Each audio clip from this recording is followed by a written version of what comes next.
이제 그만 일하세요. 제가 편하게 해드릴게요. 그 말을 처음 들었을 때 저는 잠깐 굳어버렸습니다. 평생 남이 두고 간 것들을 정리하며 살았어요. 도서관 야간 반납함에 꽉 눌린 책들, 아파트 재활용장에 쌓인 박스들, 몸이 버텨주는 한 끝까지 하는 게 제 방식이었는데 그 남자는 그걸 꿰뚫어 보는 사람 같았습니다. 말만 번듯한 게 아니라 비 오는 날 우산을 들고 나타나고 무거운 자루를 말없이 대신 내려주는 사람이었거든요. 그래서 64세 재혼을 했습니다. 늦어도 괜찮다고, 이제 좀 쉬어도 된다고 스스로에게 말했어요. 그런데 함께 산지 석 달쯤 됐을 때 병원 접수대 앞에서 펜을 쥔 채 멈춰버린 순간이 있었습니다. 보호자 칸 앞에서요. 쓰면 되는데 손이 움직이질 않았어요. 그때부터였습니다. 그 결혼에 제가 몰랐던 진짜 이유가 따로 있었다는 걸 알게 된 게 저는 정말 쉬러 들어간 걸까요?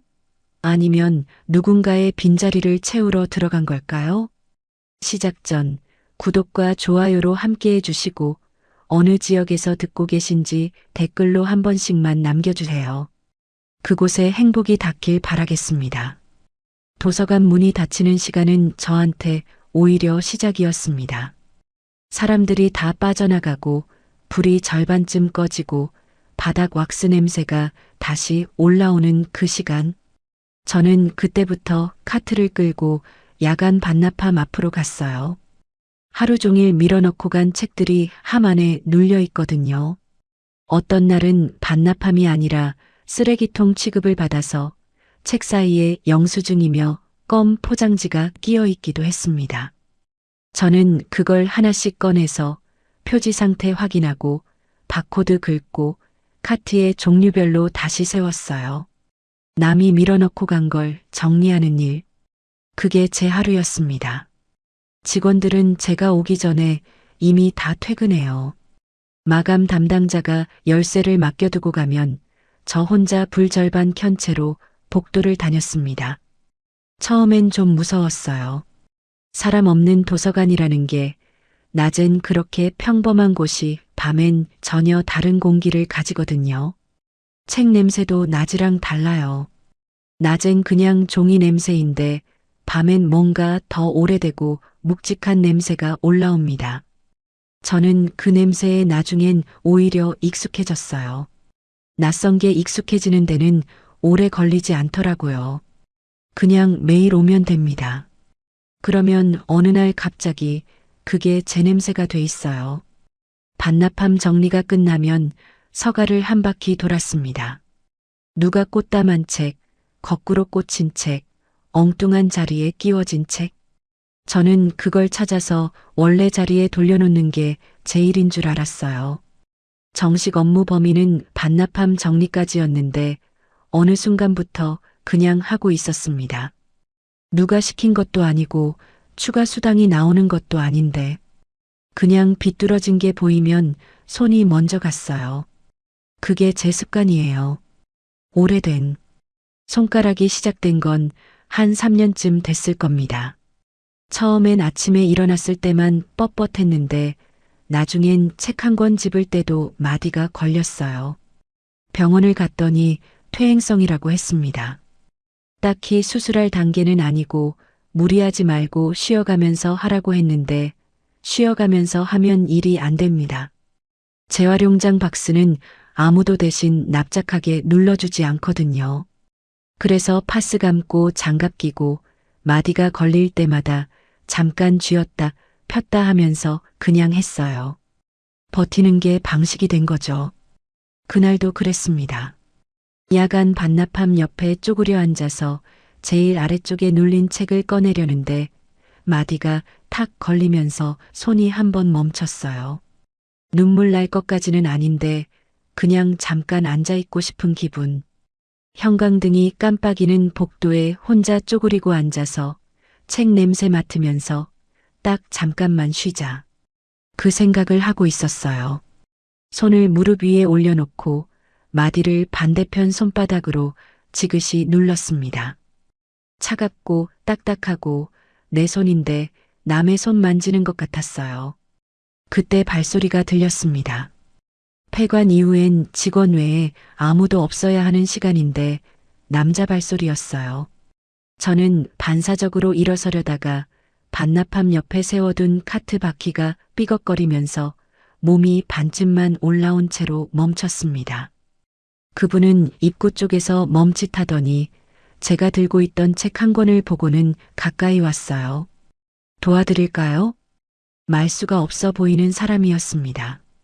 눈이 마주쳤을 때 바로 돌아서는 타입이 아니라 그렇다고 먼저 나서는 타입도 아닌 필요한 순간에만 딱 손을 보태는 사람 같은 인상이었어요. 나중에 알고 보니 그분도 그 시간대에 반납하러 오다가 늦어진 거였습니다. 퇴근이 늦는 날이면 의뢰 그 시간대에 걸린다고 하더라고요. 저는 괜찮습니다라고 했는데 그분은 이미 카트 손잡이를 잡고 있었어요. 말보다 손이 먼저인 사람이었습니다. 카트를 같이 밀면서 반납함 쪽까지 가는 몇 걸음이 별거 아닌 것 같지만 저한텐 좀 낯설었어요. 누가 제 카트를 잡아준 게 오래간만이었거든요. 처음엔 어색해서 아이고 괜찮아요 했는데 그분은 그냥 밀었습니다. 뭔가를 증명하려는 것도 아니고 잘 보이려는 것도 아닌 그냥 들어주는 사람처럼요. 가끔 그런 사람이 있잖아요. 아무 말 없이 옆에 있는 게 자연스러운 사람. 저는 그런 사람을 오래 못 만났던 것 같습니다. 그런 일이 며칠에 한 번씩 있었어요. 매일 온 건 아닙니다. 일주일에 두세 번, 폐관 시간이 가까워지면 어김없이 그 입구 쪽에서 발소리가 들렸어요. 그분은 항상 반납할 책을 한두 권 들고 왔고 저는 그분이 바코드 기계 앞에 서는 걸 곁눈으로 보면서 카트를 정리했습니다. 굳이 말을 섞으려 하지 않았어요. 그냥 같은 시간에 같은 공간에 있는 사람. 서로 이름도 몰랐어요. 알 필요도 없었고요. 그런데 어느 날 분리수거장에서였습니다. 저는 도서관 일 외에 아파트 재활용 정리 보조도 했거든요. 비닐이랑 플라스틱이랑 종이를 따로 묶어서 수거함에 넣는 일인데 그날따라 박스가 많이 쌓여 있었어요. 누가 제대로 안 접어서 던져놓은 냉장고 박스까지 있었거든요. 옆으로 세우고 누르고 끈으로 묶으려는데 박스가 자꾸 펴지면서 버텼습니다. 저는 무릎으로 박스를 누른 채 끈을 조이려다가 손가락이 또 탁 걸렸어요. 그냥 앉아버렸습니다. 분리수거장 바닥에. 창피하다는 생각은 안 들었어요. 그 시간엔 어차피 아무도 없었고 저는 그 바닥에 쪼그리고 앉아서 손가락을 주무르다가 일어나서 마저 정리하면 된다는 걸 알았으니까요. 가로등이 하나 켜져 있었고 차가운 바닥 냄새가 올라왔고 수거함 옆에 쌓인 박스가 바람에 조금 밀렸습니다. 저는 손을 무릎 위에 얹고 숨을 한번 내쉬었어요. 이게 언제까지 될까? 그런 생각이 드는 날이 있어요. 특별히 힘든 날이 아니라 그냥 어느 날 갑자기 이 몸이 이 일을 언제까지 버텨줄까? 그 생각이 불쑥 올라오는 날. 그날이 그런 날이었습니다. 손가락이 시린 게 아니라 마음이 좀 시린 날이었어요. 그때 뒤에서 발소리가 났습니다. 김정태 씨였어요. 분리수거를 들고 내려온 참이었는지 손에 비닐 봉투를 들고 있었습니다. 저를 보더니 잠깐 멈췄어요. 제가 바닥에 앉아 있는 걸 본 거죠. 저는 얼른 일어서려 했는데 그분이 먼저 박스 앞으로 왔어요. 무릎을 굽혀서 박스를 납작하게 눌러 묶었습니다. 힘을 주는 방식이 익숙한 사람이었어요. 능숙하게 소리 없이. 저는 일어서서 옆에 서 있었는데 그분이 말했어요. 잠깐 계세요. 그게 다였습니다. 남은 박스를 다 처리하고 수거함에 넣고 손 털고 돌아서면서 그분이 말했어요. 언제까지 그렇게 혼자 정리하고 사실 겁니까? 물음도 아니고 핀잔도 아닌 딱 중간 어딘가의 말투였어요. 설명을 요구하는 것도 아니고 위로를 건네는 것도 아닌 그냥 사실처럼 말하는 사람의 목소리였습니다. 저는 아무 말도 못했어요. 대답할 말이 없어서가 아니라 대답하려는 순간 목이 잠길 것 같아서요. 그냥 손에 들고 있던 박스끈을 쥐고 천천히 숨을 고르고 먼 데를 봤습니다. 그분은 아파트 안으로 들어갔어요.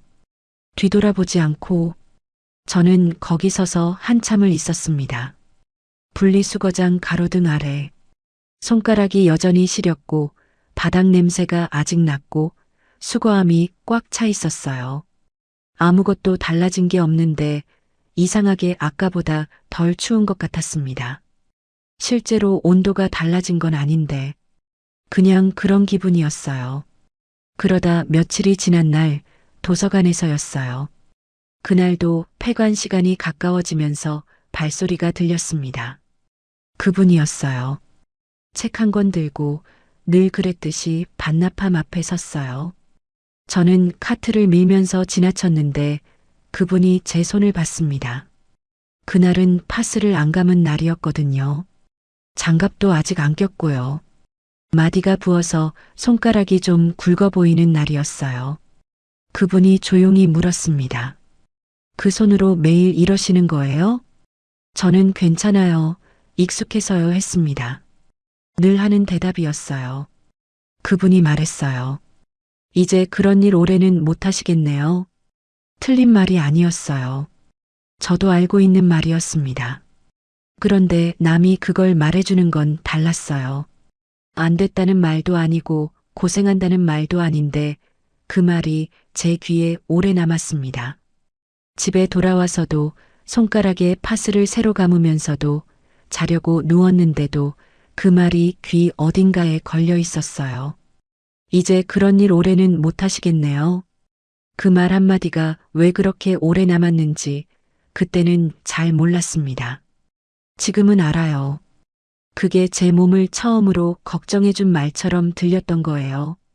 정확한 걱정이 아니라도 그냥 누군가가 제 손을 보고 뭔가를 느꼈다는 것. 그게 그렇게 오래 남을 줄은 몰랐습니다. 그 남자 이름이 김정태였습니다. 67이라고 했어요. 저보다 3살 위. 말이 많지 않고 앞에 나서지 않고 필요한 데서만 손을 보태는 사람이었어요. 그분이 처음 커피를 사온 건 비 오는 날이었습니다. 저는 재활용장 정리를 마치고 아파트 처마 밑에 서 있었어요. 우산을 안 챙긴 날이었거든요. 하늘이 흐리긴 했는데 설마 했는데 딱 일 끝낼 때 맞춰서 쏟아졌습니다. 처마 밑에서 비 그치길 기다리는데 저 멀리 편의점 쪽에서 우산 하나가 오는 게 보였어요. 가까워지니까 김정태 씨였습니다. 손에 커피 2잔을 들고 있었어요. 비 맞겠다 싶어서요. 그게 다였어요. 설명도 없고 거창한 말도 없었습니다. 그냥 커피 한 잔 내밀고 처마 밑에 나란히 서서 비를 봤어요. 저는 따뜻한 걸 손에 쥐고 빗소리 들으면서 뭔가 이상하게 마음이 편한 느낌을 받았습니다. 이 사람이 있으면 공기가 좀 다르다, 그런 기분이요. 설명하기가 좀 어렵지만 억지로 채워넣지 않아도 되는 사람이랄까요? 침묵이 어색하지 않은 사람. 그날 이후로 그분이 조금씩 달라졌습니다. 달라졌다기보다 조금 더 가까워진 거죠. 도서관 앞에서 마주치면 짧게 안부를 물었고 재활용장에서 무거운 게 보이면 말없이 들어줬어요. 억지로 대화를 이어가려는 사람이 아니었습니다. 그게 오히려 편했어요. 나이 들면서 알게 되는 게 있거든요. 말이 많은 사람이 꼭 마음이 넓은 건 아니라는 것. 조용히 옆에 있는 사람이 때로 더 깊다는 것. 어느 날은 제가 도서관 계단을 내려오는데 아파트 재활용 자루를 들고 나오다가 계단참에서 멈춰 섰습니다. 무릎이 좋지 않은 날이었어요. 계단이 10개쯤 되는데 그날따라 그 10개가 유독 가팔라 보였거든요. 잠깐 기다렸다 내려가려는데 뒤에서 발소리가 났고 김정태 씨가 자루를 받아들었습니다. 이리 주세요. 받겠다고 한 게 아니라 이미 쥐고 있었어요. 저는 괜찮아요 했는데 이미 한 계단 앞서서 내려가고 있었습니다. 저는 그 뒤를 따라 내려가면서 생각했어요. 이 사람은 왜 이러는 걸까? 나쁜 이유로 생각한 게 아니라 진심으로 궁금했습니다. 뭘 바라는 건지, 아니면 그냥 이런 사람인 건지. 며칠 뒤에 그분이 먼저 말을 꺼냈어요. 밥 한 번 같이 드시겠습니까? 저는 선뜻 대답을 못했습니다. 거절하고 싶은 게 아니라 이 나이에 이런 상황이 낯설어서요. 60이 넘어서 누군가한테 밥 먹자는 말을 들을 거라고 생각을 못했거든요. 그냥 이 나이에 저한테 그런 말을 하는 사람이 있다는 게 낯설고 조금 무겁고 그러면서 한편으론 이상하게 따뜻했습니다. 결국 같이 갔습니다. 동네 국밥집이었어요. 비싼 데가 아니라 오래된 식당. 그분다운 선택이었어요.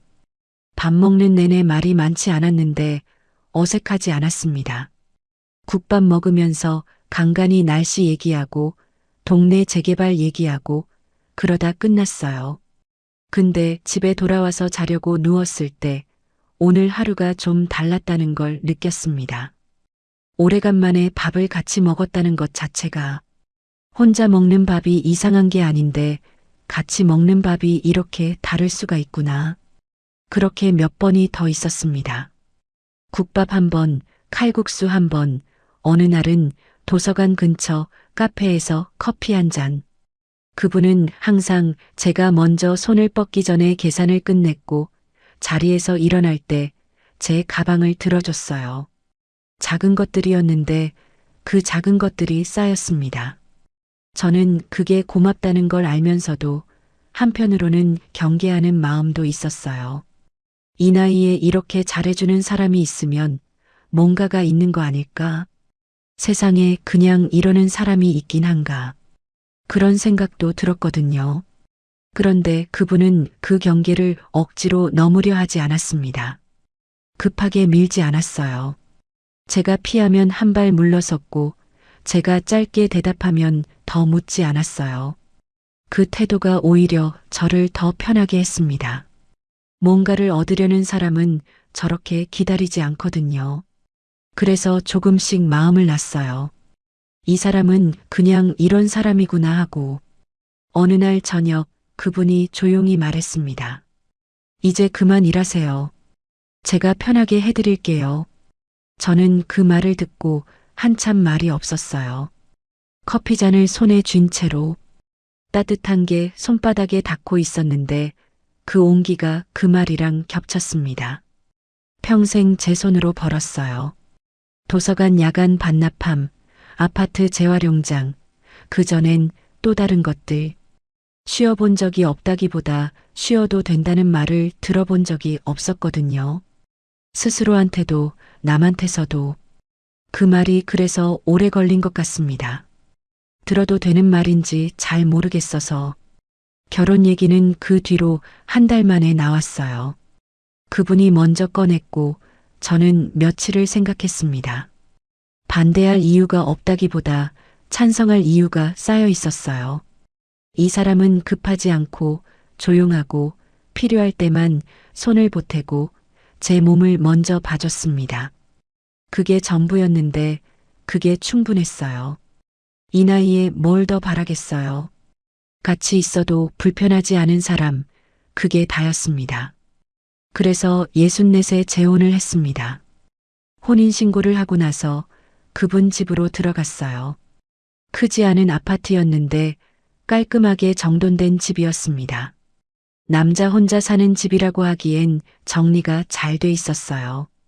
저는 짐을 풀면서 이 집에서 어떻게 살게 될까 막연하게 생각했습니다. 낯설었어요. 낯선 집, 낯선 냄새, 낯선 아침. 근데 무서운 낯설미 아니라 조심스러운 낯설미였어요. 처음 2달은 진짜로 편했습니다. 이상할 만큼요. 아침에 눈을 뜨면 커피 내리는 소리가 먼저 났어요. 그분이 먼저 일어나서 커피를 내렸거든요. 저는 그 소리를 들으면서 일어날 준비를 했는데 처음엔 그것도 낯설었어요. 누가 먼저 일어나서 뭔가를 준비하는 소리. 저는 평생 제가 먼저였으니까요. 먼저 일어나고, 먼저 챙기고, 먼저 나가고. 그게 당연했는데 이 집에선 제가 두 번째여도 됐습니다. 식탁에 앉으면 그분이 커피를 가져다 줬어요. 제가 일어서려 하면 그냥 앉아 있으라고 했습니다. 처음엔 미안해서 같이 하겠다고 했는데 그분이 부드럽게 막았어요. 이제 안 해도 됩니다. 쉬세요. 그 말을 들으면서 저는 처음으로 진짜로 앉아 있었습니다.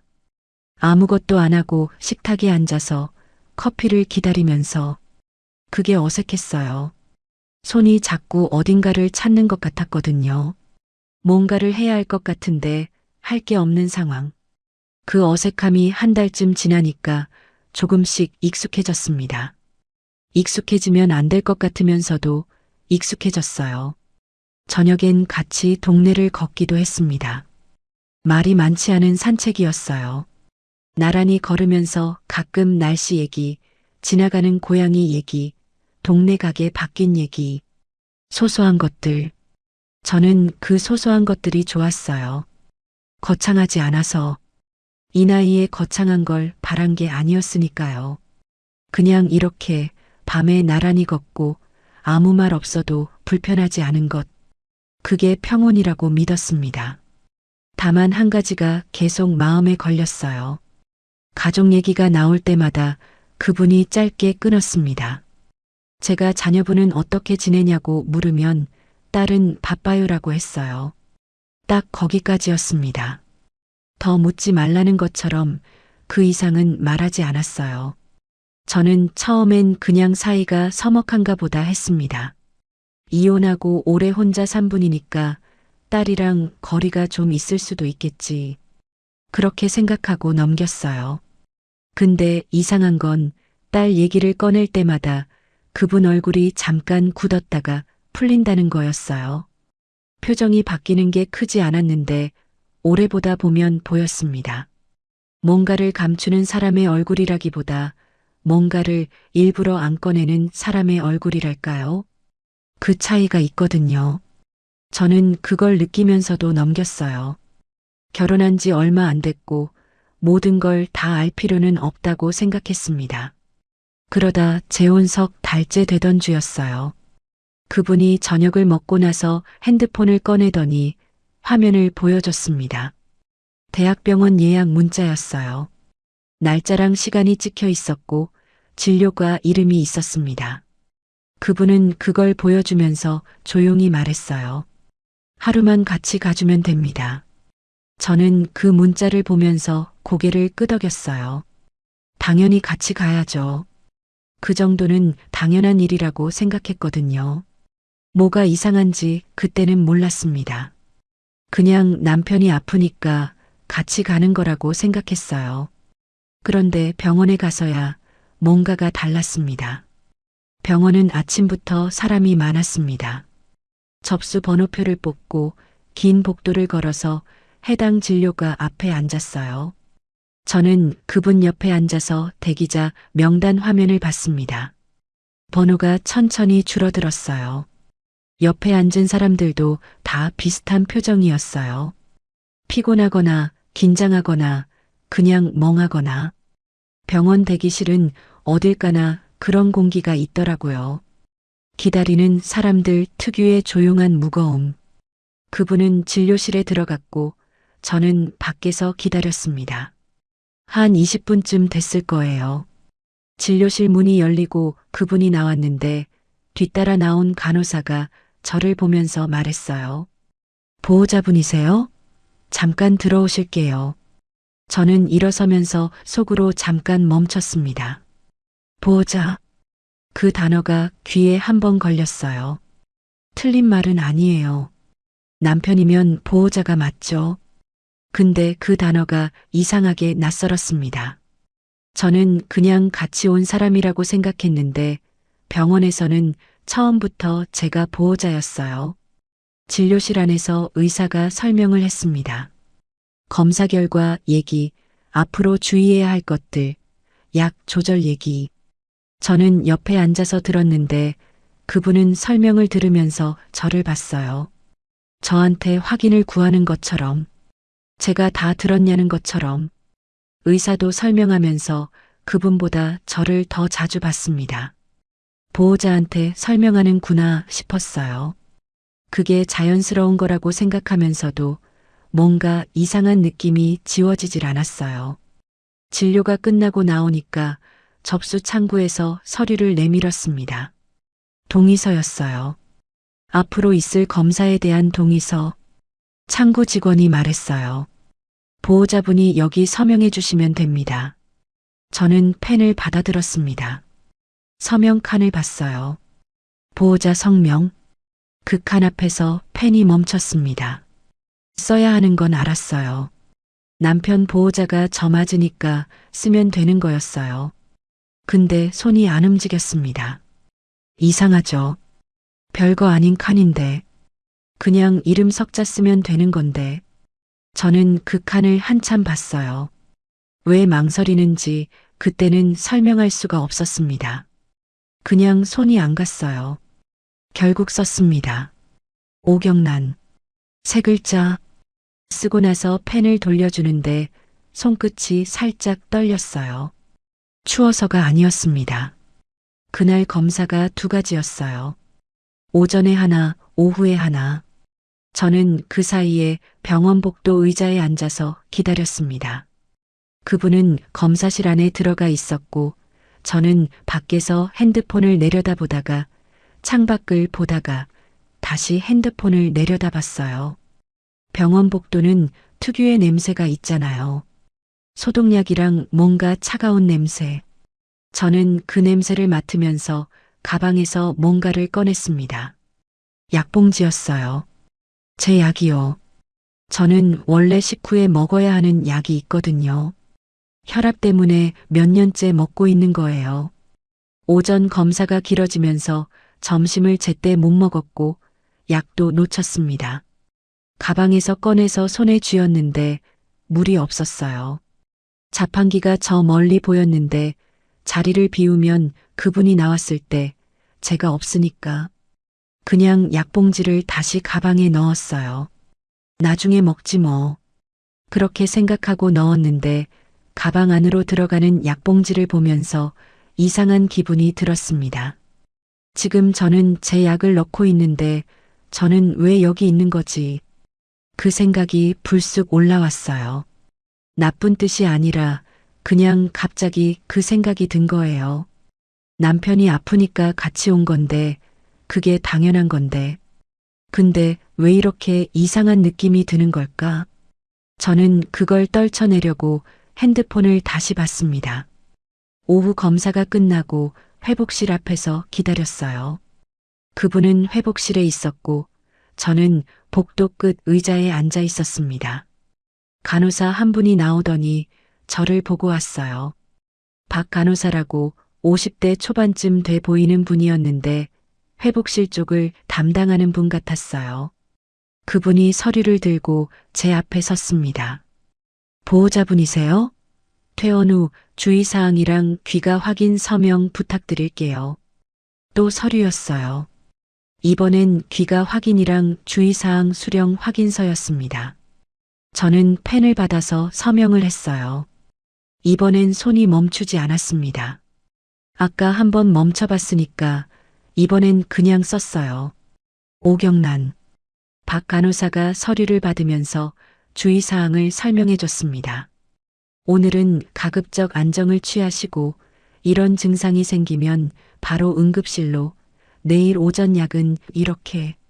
저는 다 들으면서 고개를 끄덕였는데 듣는 내내 이런 생각이 들었어요. 이 설명을 왜 저한테 하는 걸까? 당사자한테 하면 되는 거 아닌가? 그분이 직접 들을 수 있는데 물어보지는 않았습니다. 그냥 다 듣고 알겠습니다 했어요. 박 간호사가 돌아서다가 잠깐 멈추더니 조용히 물었어요. 따님께는 아직 연락 안 가셨나요? 저는 그 말을 듣고 눈을 들었습니다. 따님, 저는 새어머니예요. 그 집 딸이 따로 있다는 걸 박 간호사는 알고 있었던 거죠.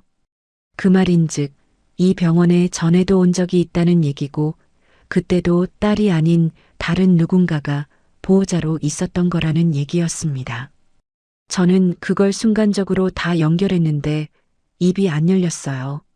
저는 아내입니다. 딱 그 말만 했어요. 박 간호사가 실례했습니다 하고 돌아갔습니다. 그분은 아무 표정도 없었어요. 제 말 다 들었을 텐데.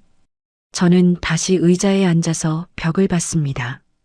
복도 끝에 창문이 하나 있었는데 거기로 빛이 길게 들어오고 있었어요. 조용한 오후였는데 저는 그 빛을 보면서 손가락 마디를 쥐었다 폈다 했습니다. 딸이 있었구나. 그게 이상한 건 아니에요. 재혼남이니까 전 결혼해서 자녀가 있을 수 있죠. 근데 그분은 한 번도 먼저 말한 적이 없었어요. 제가 물어봤을 때 딸은 바빠요 했고 그게 전부였습니다. 병원에서 간호사가 따님 연락을 묻는다는 건 그 딸이 이 병원 사정을 알고 있다는 얘기예요. 근데 오늘 여기 없는 거고요. 그 사이 어딘가에 제가 들어와 있는 거였습니다. 회복실에서 그분이 나왔어요. 안색이 좀 나빠 보였는데 저를 보더니 그냥 수고했어요 라고 했습니다. 그게 다였어요. 고마워요도 아니고 미안해요도 아닌 수고했어요. 저는 그 말을 듣고 가방을 챙겼습니다. 뭔가를 따지고 싶은 게 아니었어요. 그냥 그 말이 좀 이상하게 들렸어요. 수고한 건 맞는데 그 말이 딱 들어맞는 자리가 이상했달까요?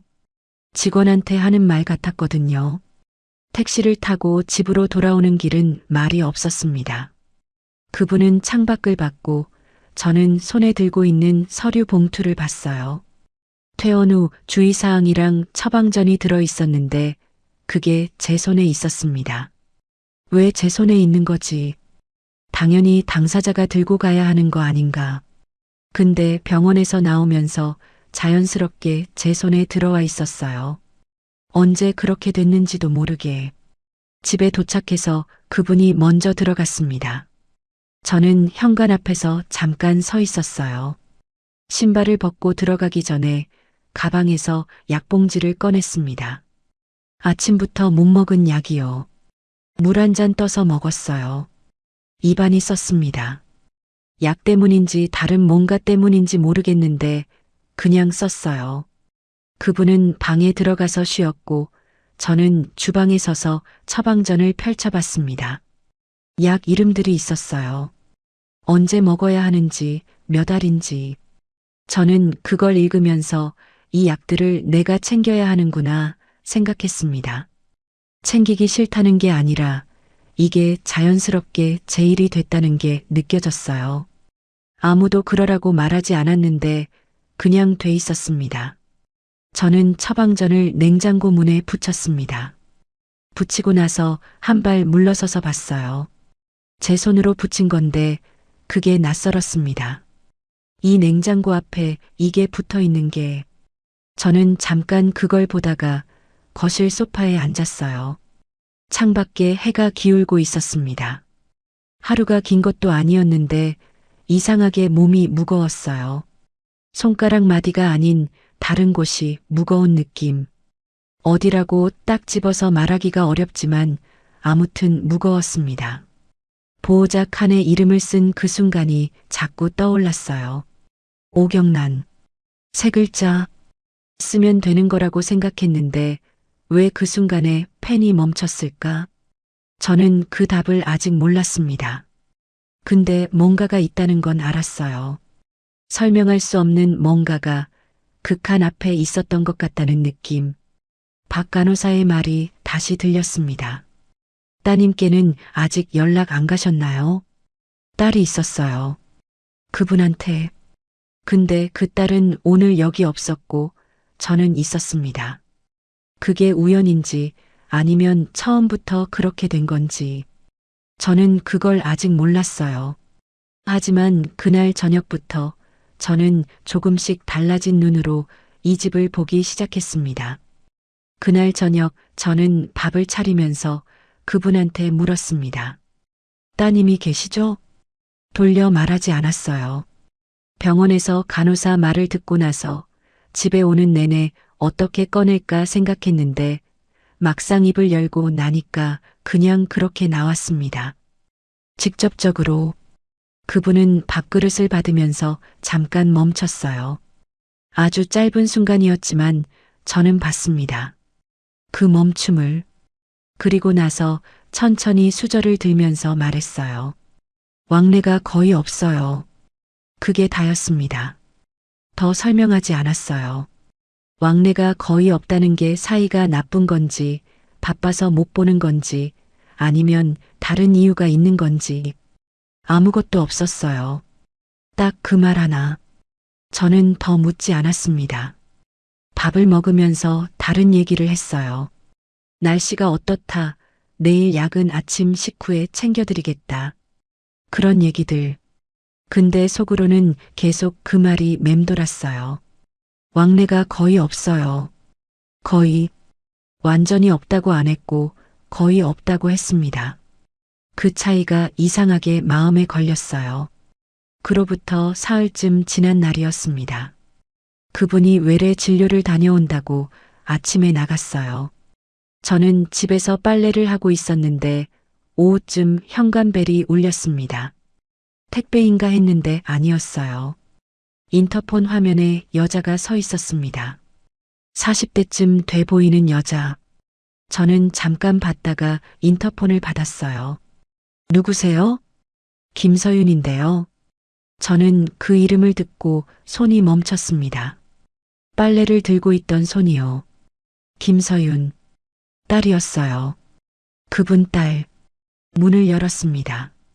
직접 보니까 사진에서 상상한 것보다 많이 지쳐 보이는 사람이었어요. 41라고 나중에 들었는데 그보다 나이 들어 보였습니다. 눈밑이 어둡고 입술이 건조하고 서 있는 자세에 힘이 없었어요. 잘 차려입었는데 그게 오히려 더 지쳐 보이게 만들었달까요?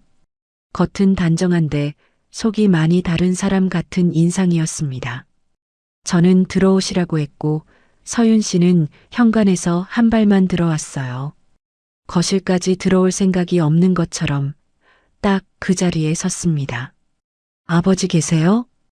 외래 나가셨어요. 오후엔 돌아오실 것 같은데. 서윤 씨는 고개를 끄덕였습니다. 그리고 저를 한번 봤어요. 아래 위로 보는 게 아니라 그냥 봤습니다. 어떤 사람인가 확인하는 것처럼. 저도 마주 봤어요. 잠깐 침묵이 있었습니다. 그 침묵이 어색하냐 하면 어색하기도 하고 아니기도 했어요. 서로 처음 보는 사이인데 할 말이 없는 게 당연한데 그 침묵 안에 뭔가 더 많은 게 들어있는 것 같았거든요. 저는 앉으시겠냐고 물었고 서윤 씨는 잠깐 망설이다가 소파 끄트머리에 걸쳐 앉았습니다. 차를 내왔어요. 서윤 씨는 찻잔을 손에 쥐고 탁자를 받습니다. 저는 맞은편에 앉아서 기다렸어요. 먼저 말을 꺼내야 할 것 같은데 뭘 먼저 꺼내야 할지 몰랐습니다. 이 사람이 왜 왔는지, 뭘 하러 온 건지, 저한테 할 말이 있는 건지, 아버지한테 할 말이 있는 건지. 서윤 씨가 먼저 입을 열었어요.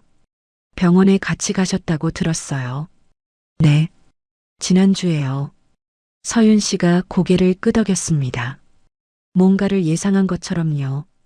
놀라는 표정이 아니었어요. 오히려 예상한 게 맞아 떨어졌다는 것처럼 잠깐 숨을 고르는 것 같았습니다. 그리고 말했어요. 새어머니 계시면 이번엔 좀 다르겠지 했어요. 저는 그 말을 듣고 찻잔을 내려놨습니다. 이번엔 그 말이 걸렸어요. 이번엔 좀 다르겠지. 이번이라는 말은 전에도 있었다는 얘기거든요. 전에도 이런 상황이 있었다는 얘기고, 그때는 달랐다는 얘기고, 그래서 이번엔 다르길 바랐다는 얘기입니다.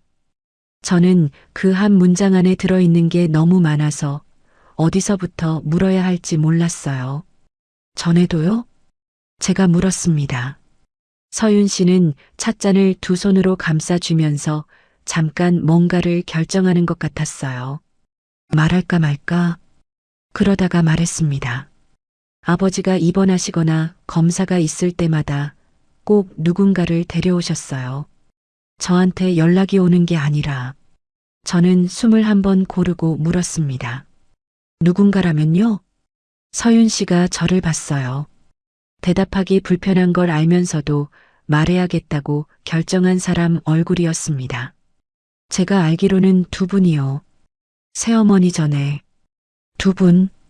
저는 그 말을 듣고 등이 서늘해졌습니다. 차갑다는 느낌이 위에서 아래로 내려오는 것 같았어요. 저는 아무 말도 안 했어요. 서윤 씨도 더 설명하지 않았습니다. 찻잔을 탁자에 내려놓으면서 짧게 말했어요. 오래 있진 않겠습니다. 일어서면서 한 말이었어요. 저는 따라 일어서면서 그분 얼굴을 봤습니다. 그 얼굴에 미움이 없었어요. 저한테 뭔가를 경고하러 온 것 같지도 않았고 새어머니가 싫어서 온 것 같지도 않았어요. 그냥 오래 지쳐 있는 사람이었습니다.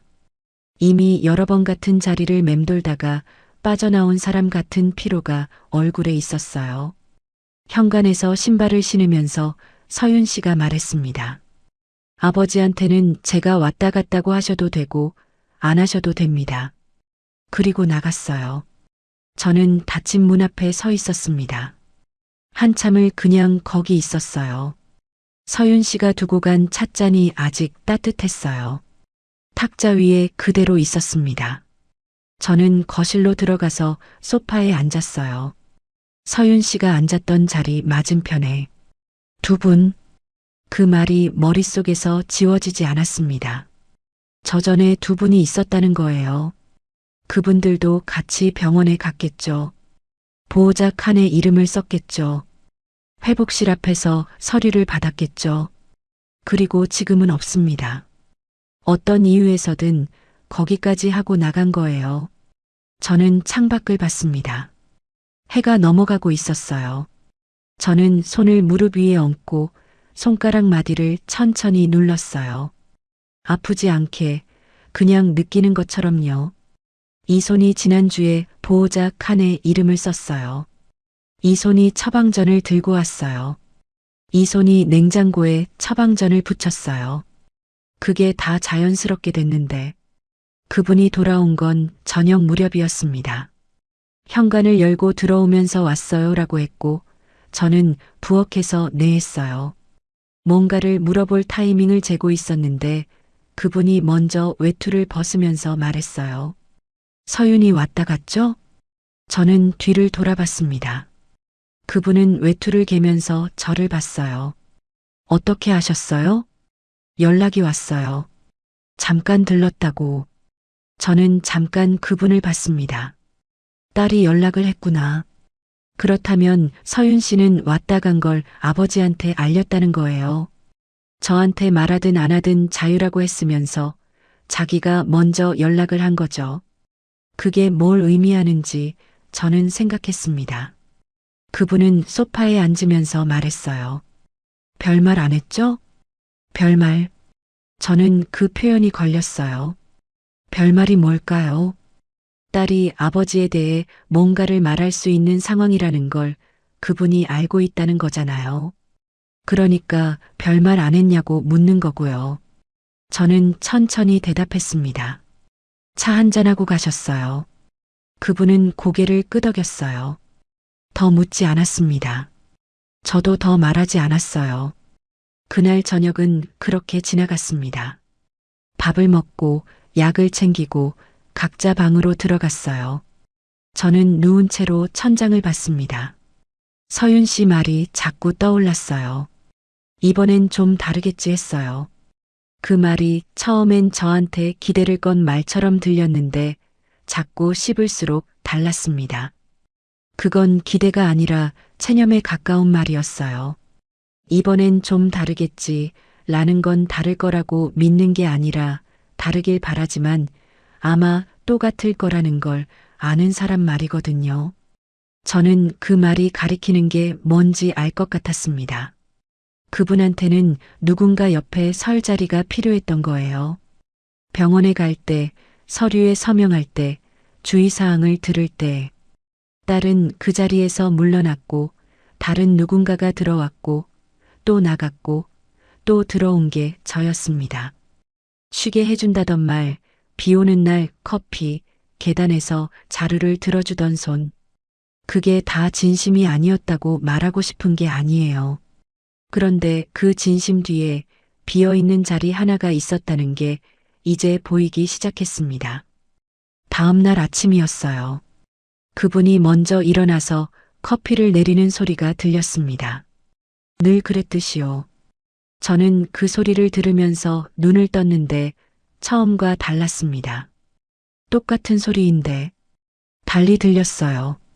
부엌에 나갔더니 냉장고 문에 뭔가 새로 붙어 있었습니다. 처방전 옆에 손으로 쓴 메모가 하나 더 있었어요. 식단표였어요. 아침엔 뭘 먹어야 하고 저녁엔 뭘 피해야 하는지 아무도 부탁하지 않았는데 냉장고에 붙어 있었습니다. 그분이 붙인 건지 제가 봐달라는 건지 묻지 않아도 알 수 있었어요. 이건 저한테 붙인 거였습니다. 저는 그 메모 앞에 서서 한참 있었어요. 손가락이 시리지도 않은데 손을 쥐었다 폈다 했습니다. 약 시간표, 식단표, 병원 서류 전부 제 쪽으로 와 있었어요. 아무도 시킨 게 없는데 전부 자연스럽게 제자리가 돼 있었습니다. 저는 냉장고 문을 닫았어요. 조용히. 그리고 그날 처음으로 이런 생각을 했습니다. 나는 지금 아내로 살고 있는 걸까? 아니면 다른 이름으로 살고 있는 걸까? 서윤 씨한테서 전화가 온 건 그 뒤로 닷새쯤 지난 날이었습니다. 오전이었어요. 그분은 동네 산책을 나간 참이었고 저는 혼자 부엌에서 설거지를 하고 있었어요.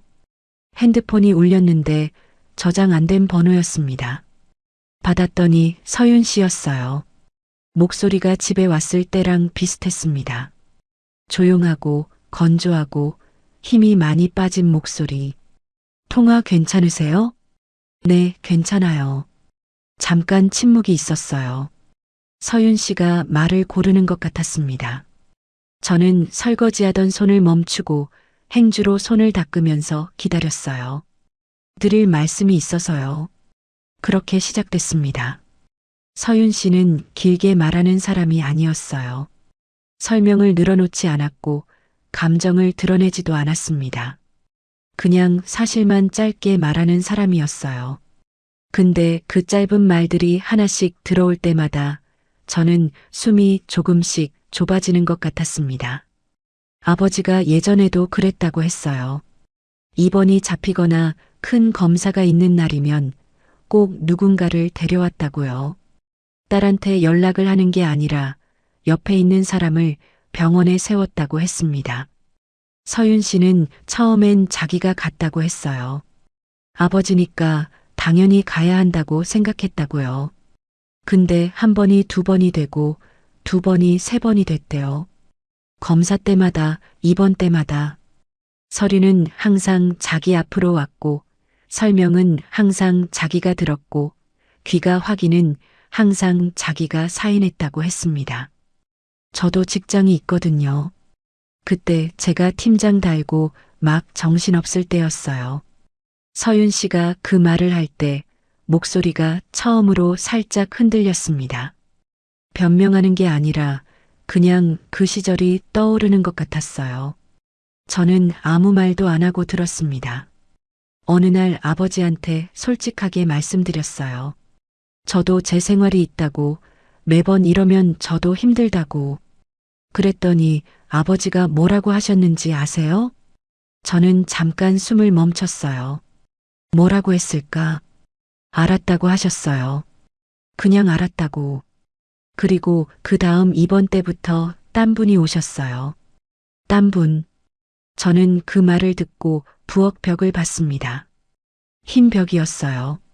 아무것도 없는 벽인데 괜히 거기를 봤어요. 서윤 씨가 계속 말했습니다. 그 뒤로 몇 년 사이에 두 분이 더 있었다고 했어요. 한 분은 오래 계셨고 한 분은 금방 나가셨다고. 서윤 씨는 그분들이 왜 나갔는지는 자세히 모른다고 했습니다. 아버지한테 물어봐도 얼버무렸다고요. 다만 공통점이 있었다고 했어요. 병원 다닐 때마다 항상 그분들이 보호자였어요. 서류도 설명도 귀가 확인도 다. 저는 눈을 감았습니다. 보호자 칸, 이름 쓰던 손, 회복실 앞에서 받아든 서류, 냉장고에 붙은 식단표, 처방전, 약 시간표, 전부 한 줄로 이어졌어요. 그것들이 따로따로 있던 게 아니라 처음부터 연결돼 있었던 거예요. 저는 그걸 하나씩 자연스럽게 받아왔는데 그게 자연스러웠던 이유가 있었습니다. 이미 그 자리가 만들어져 있었던 거예요. 저 전에도 또 전에도. 전화를 끊고 나서 한참 서 있었어요. 싱크대 앞에 서서 물기가 남은 손을 그냥 내려다봤습니다. 설거지가 반쯤 남아 있었는데 마저 할 생각이 안 났어요. 그냥 서 있었어요.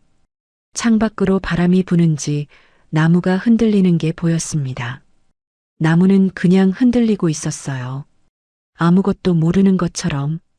저는 달력을 봤습니다. 거실벽에 걸린 달력이요. 이 집에 들어오면서 제가 붙인 달력이었어요. 한 달치가 쭉 펼쳐져 있었는데 저는 천천히 날짜를 짚어봤습니다. 그러다 두 군데에서 손이 멈췄어요. X표가 2개 있었습니다. 제 검진 날짜였어요. 원래 첫 번째 날짜에 가려고 잡아뒀는데 그분 병원 일정이랑 겹쳐서 미뤘어요. 두 번째 날짜도 마찬가지였습니다. 그분 외래가 있던 날이었거든요.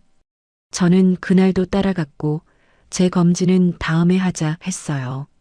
그 다음이 언제인지는 아직 정하지 않은 채로 2번이었습니다. 2번 미뤘어요. 저는 그 X표 2개를 한참 봤습니다. 크게 쓴 것도 아니고 볼펜으로 가볍게 그은 표였어요. 지울 수도 있는 표.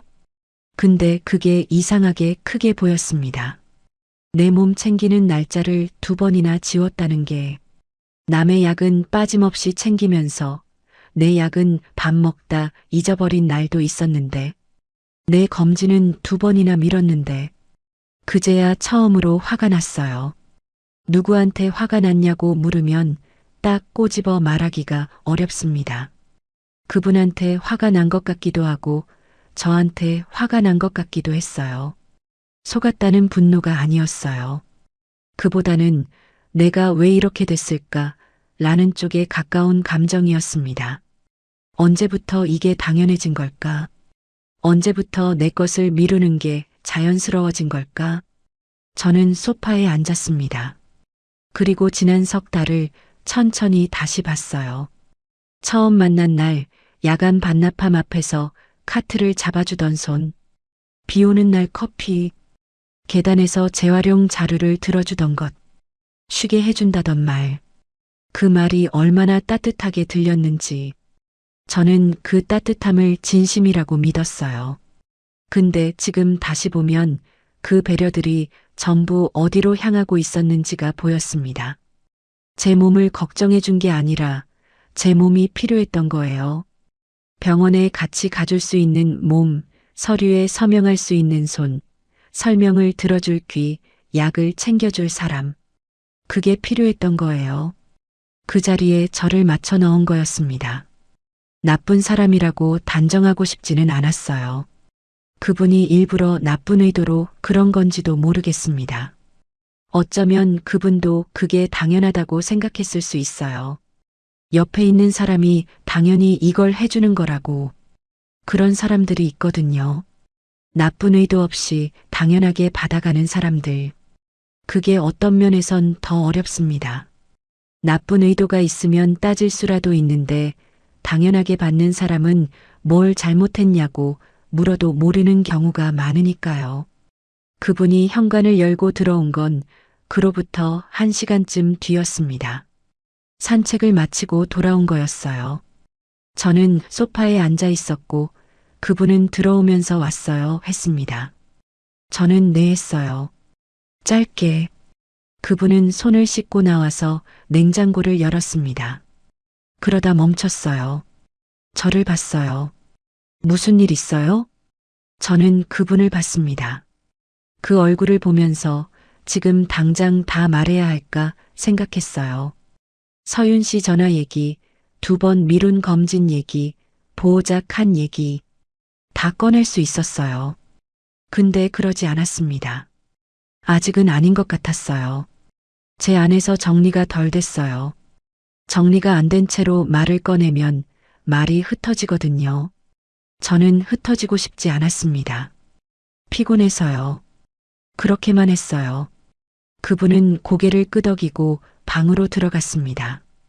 저는 다시 달력을 봤어요. X표 2개. 그리고 아직 아무것도 안 적힌 다음 주, 그 다음 주. 저는 손가락으로 달력 위를 천천히 짚었습니다. 여기에 내 이름을 적어야겠다는 생각이 처음으로 들었어요.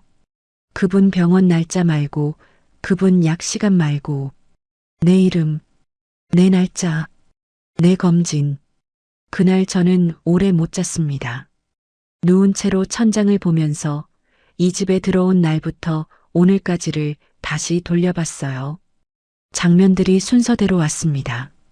식탁에 빈손으로 앉아있던 아침, 처음으로 보호자 칸에 이름을 쓰던 손, 회복실 앞에서 혼자 서류를 받던 것, 가방 안으로 들어가던 내 약봉지, 냉장고에 붙은 식단표, X표 2개, 그것들이 하나씩 지나가면서 저는 이게 다 연결돼 있다는 걸 확인했습니다. 우연이 아니었어요. 하나가 자연스러워지면 다음 게 들어왔고 그게 자연스러워지면 또 다음 게 들어왔어요. 어느 순간부터 저는 그냥 그 자리에 있었습니다. 그게 제 자리인 것처럼.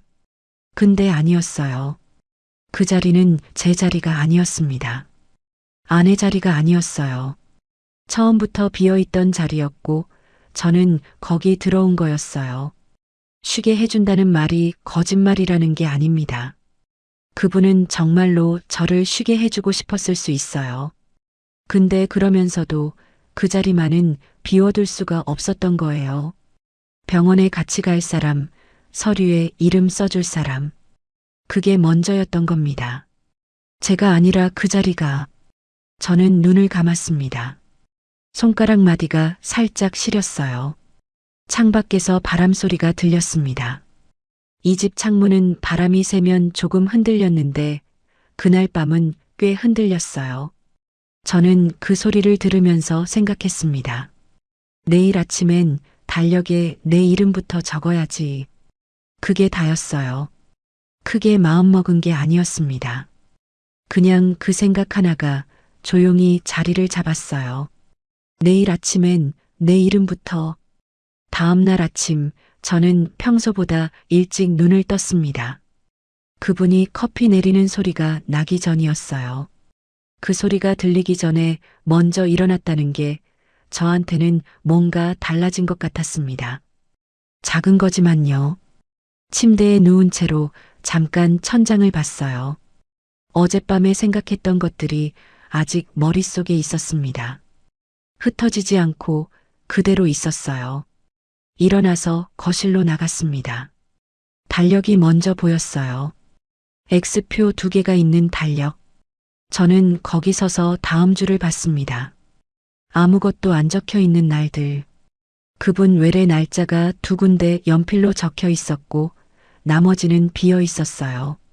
저는 서랍에서 볼펜을 꺼냈습니다. 그리고 날짜 하나를 골랐어요. 오경란. 내과 검진. 썼습니다. 제 이름을, 제 날짜를, 그 칸에. 별거 아닌 것 같은데 손이 좀 떨렸어요. 왜 떨렸는지 모르겠어요. 쓰면 되는 건데.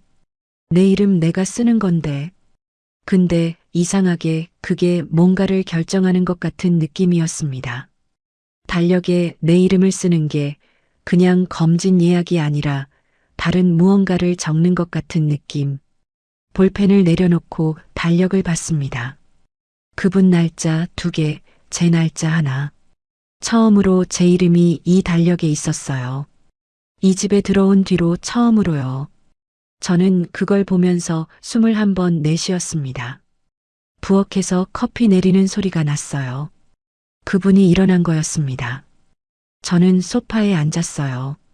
그분이 나왔고 저를 보고 일찍 일어났네요 했습니다. 저는 네 했어요. 그분은 커피를 2잔 내려서 하나를 가져다 줬어요. 늘 그랬듯이요. 저는 커피를 받으면서 말했습니다. 저 이번 주에 내과 검진 가려고요. 그분이 잠깐 저를 봤어요. 어디 안 좋아요? 아니요. 원래 가려던 거 2번 미뤄서요. 그분은 그러세요 했습니다. 더 묻지 않았어요. 저도 더 말하지 않았습니다.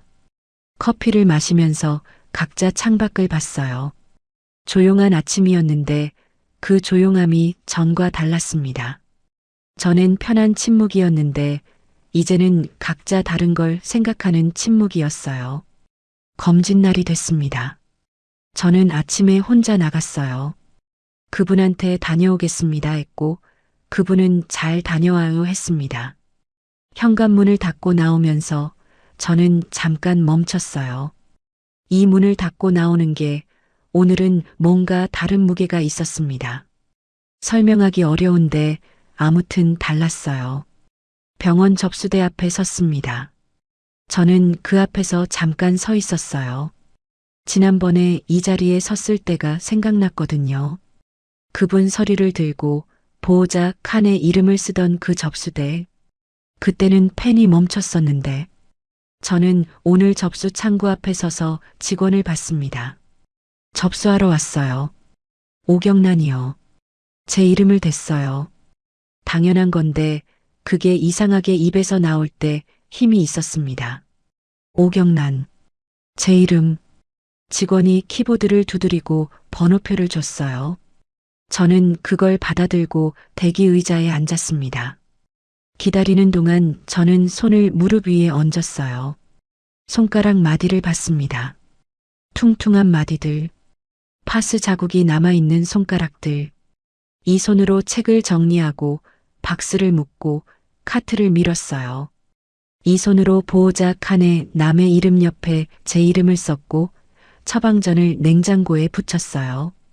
이 손이 꽤 많은 걸 해왔는데 정작 이 손을 위해서 한 게 별로 없었습니다.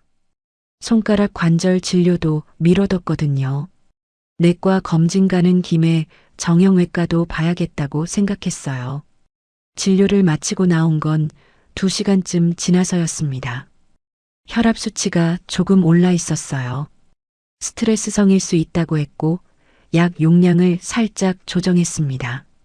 손가락은 더 진행되기 전에 꾸준히 치료를 받아야 한다고 했어요. 저는 다 들으면서 고개를 끄덕였습니다. 처음으로 제 몸에 대한 설명을 앉아서 제대로 들었어요. 듣는 내내 이상한 기분이었습니다. 이게 원래 이래야 하는 건데 왜 이게 낯선 느낌이 드는 걸까? 병원을 나오면서 잠깐 입구 앞에 섰습니다. 햇볕이 있었어요. 따뜻한 날이었는데 저는 거기 서서 햇볕을 잠깐 맞았어요. 아무것도 안 하고 그냥 서서 이상하게 그게 좋았습니다. 아무도 기다리지 않고 아무 서류도 없고 아무 설명도 들어야 하지 않는 시간. 그냥 저 혼자 햇볕 아래 서 있는 시간. 집에 돌아왔습니다. 그분은 거실에 있었어요. 텔레비전을 보다가 저를 보고 다녀왔어요? 했습니다. 저는 네 하고 가방을 내려놨어요. 외투를 벗으면서 생각했습니다. 오늘 말해야겠다. 지금이 맞는 것 같았어요. 더 미루면 안 될 것 같았고 준비가 더 필요한 것도 아닌 것 같았어요. 저는 이미 다 알고 있었으니까요. 정리는 됐어요. 소파에 앉았습니다. 그분 맞은편에. 그분이 텔레비전을 껐어요. 제 얼굴을 봤겠죠. 뭔가 다르다는 걸 느꼈을 겁니다. 저는 말했어요. 할 말이 있어요.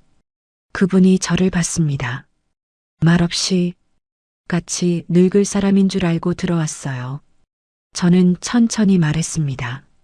소리를 높이지 않았어요. 흔들리지도 않으려고 했어요.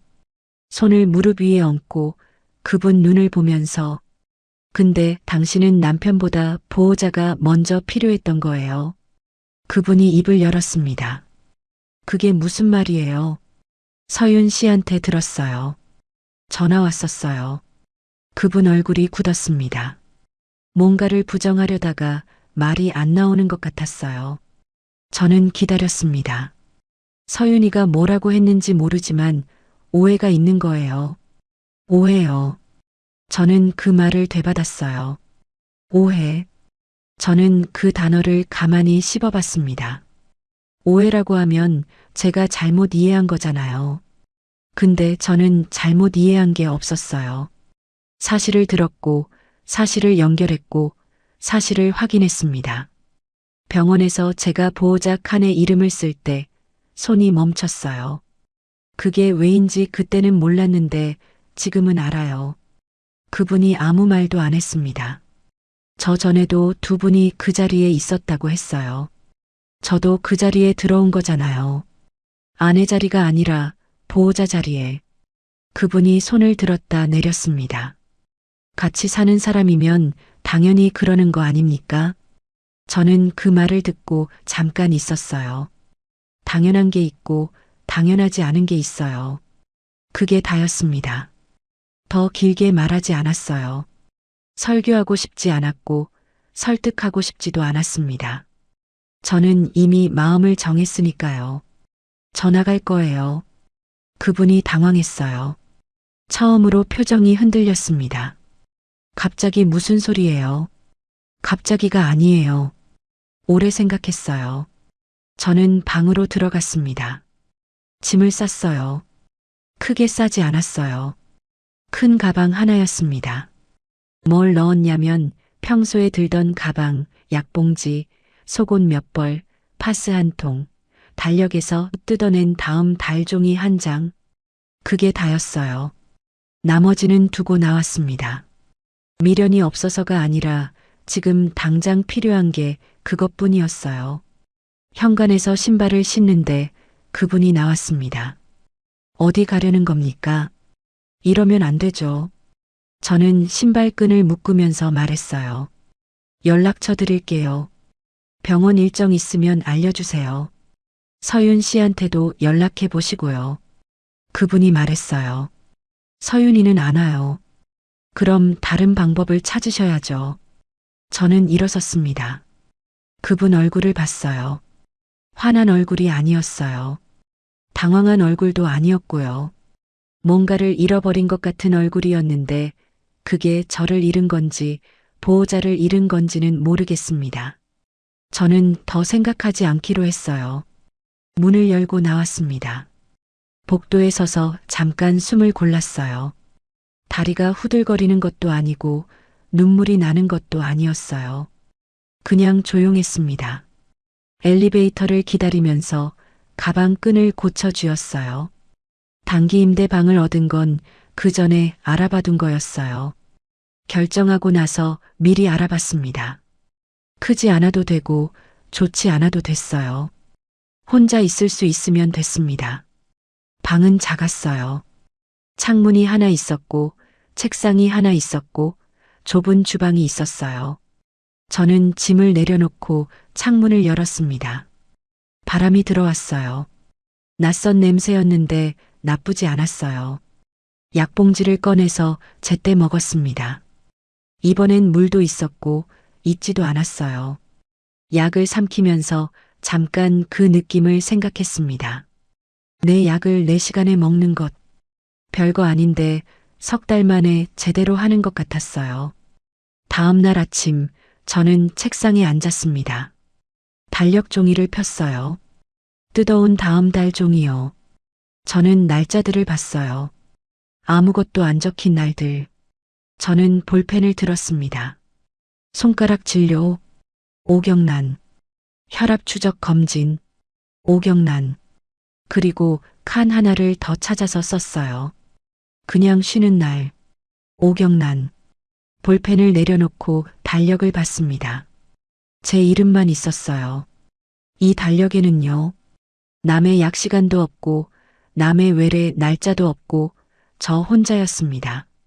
창밖으로 아침 햇살이 들어오고 있었어요. 저는 손가락 마디를 한번 쥐었다 폈습니다. 아팠어요. 여전히.